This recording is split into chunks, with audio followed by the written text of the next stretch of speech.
Hello kids. Welcome to day 2 of learning English. Today we will learn two new words, where and when.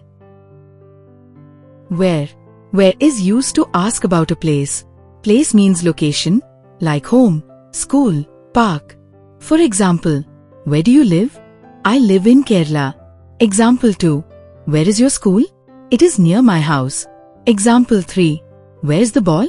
It is under the table. Now your turn. Where do you live? Tell me in the comments. When. Now let's learn when. When is used to ask about time. For example, when is your birthday? My birthday is in June.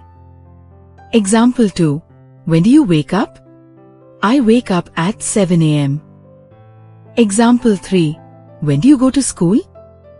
I go at 8 a.m. Now your turn. When do you sleep? Tell me in the comments. Let's practice together.